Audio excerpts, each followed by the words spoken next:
નમસ્કાર વિદ્યાર્થી મિત્રો, જ્ઞાનદીપ ક્લાસીસમાં આપ સૌનું હાર્દિક સ્વાગત છે। આજે આપણે ધોરણ 10 માં જે ચેપ્ટર 3 છે અને દાખલા નંબર 1 ભણવાનો છે, એક્સરસાઇઝ નંબર 3.2 માં આપણે એક એક્ઝામ્પલ ગણ્યો હતો। ઓકે, આપણને બે સમીકરણ આપેલા છે, s - t = 3 અને s + 3। ઓકે, s/3 + t/2 બરાબર આપણને 6 આપેલા છે। તો સમીકરણ જે પહેલું છે આપણું એ s - t, તો આ સમીકરણ નંબર આપણું 1 છે। ઓકે, સમીકરણ નંબર આપણું 1 છે। શું કરશું હવે? તો જે આ સમીકરણ છે, આ સમીકરણમાં આપણે છેદમાંથી કે ચલ જે s છે એ s ના છેદમાંથી 3 દૂર કરવાના છે અને t છે એના છેદમાંથી આપણે 2 દૂર કરવાના છે। તો શું કરશું? આનો ક્રોસ ગુણાકાર, 2 ના ગુણાકાર, 2s પ્લસ 3 ના ગુણાકાર તો 3t। ઓકે, ભાગ્યા છેદનો ગુણાકાર, 3 દુ 6 બરાબર 6। ઓકે, શું કરશું હવે? તો 6 ના ગુણાકાર શું? 2s પ્લસ 3t બરાબર 36 સમીકરણ નંબર 2।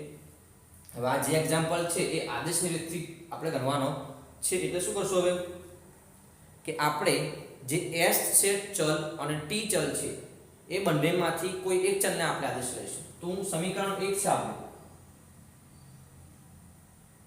સમીકરણ 1 પરથી, તો સમીકરણ 1 માં જે ચલ s છે, s નો કોઈ પણ સહગુણક નથી અને t નો કોઈ પણ સહગુણક છે નહીં, એટલા માટે આપણે આ સમીકરણ પરથી લઈએ s - t બરાબર 3। તો આપણને s શું મળી જશે? s બરાબર 3 + t। આ સમીકરણ નંબર 3। તો હવે સમીકરણ 3 ને આપણે સમીકરણ 1 પરથી આદેશ લીધો છે। તો હવે શું કરશું? સમીકરણ 3 ને સમીકરણ 2 માં મૂકી દઈએ।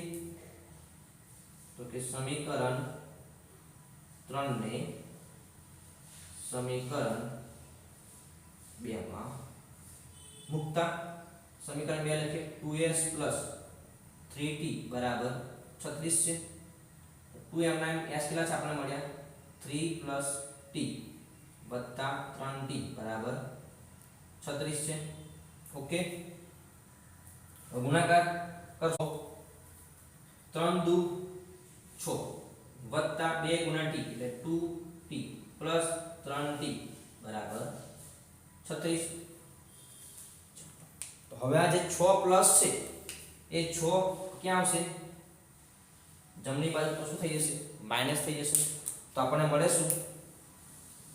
અને આ 3 આ 2t અને આ 3t ટોટલ 5t બરાબર 36 - 6 માટે 5t બરાબર કેટલા મળી જશે? 30। તો માટે ગુણાકારમાં હોય તો ક્યાં આવે? ભાગાકારમાં।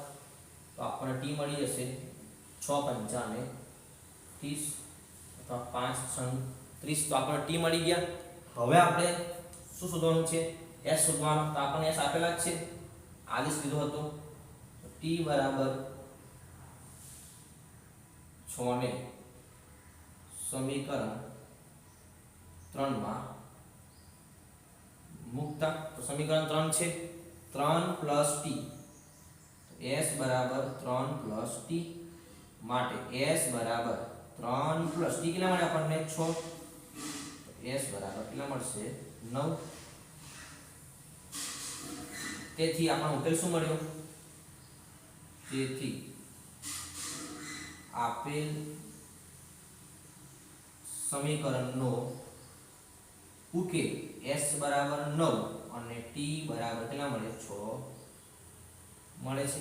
વિદ્યાર્થી મિત્રો, તમે આ જે એક્ઝામ્પલ છે એ તમે ગણી લેજો અથવા તમે મોબાઈલમાં આનો સ્ક્રીનશોટ પાડી લેજો। હવે આપણે કરીએ દાખલા નંબર આ જે બીજો છે, ત્રીજો છે। દાખલા 1 નો કયો છે? આ ત્રીજો।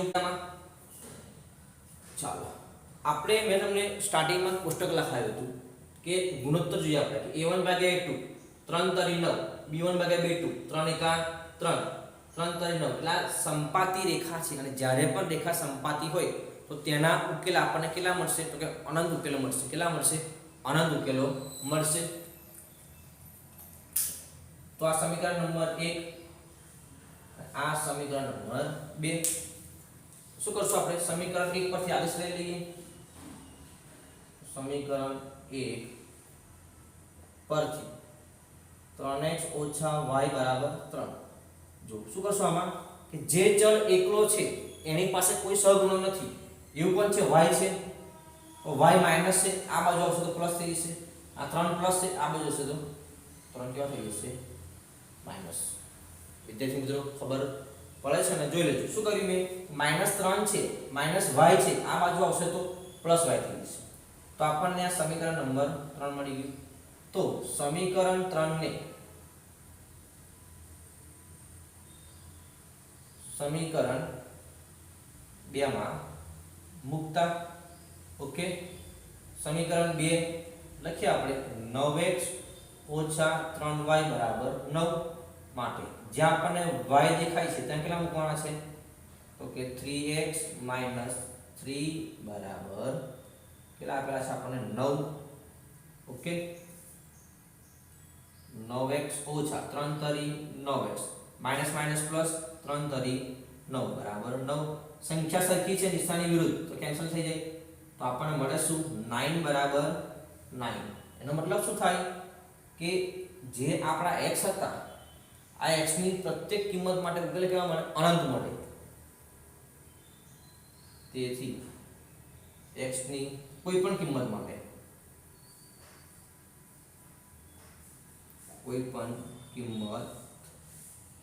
માટે ઉકેલ કેવા મળશે? અસંખ્ય ઉકેલ મળે. કેમ કે આમાં આપણી પાસે કોઈ ચલ છે જ નહીં. ઉકેલ કેવા મળશે? અનંત ઉકેલો મળશે.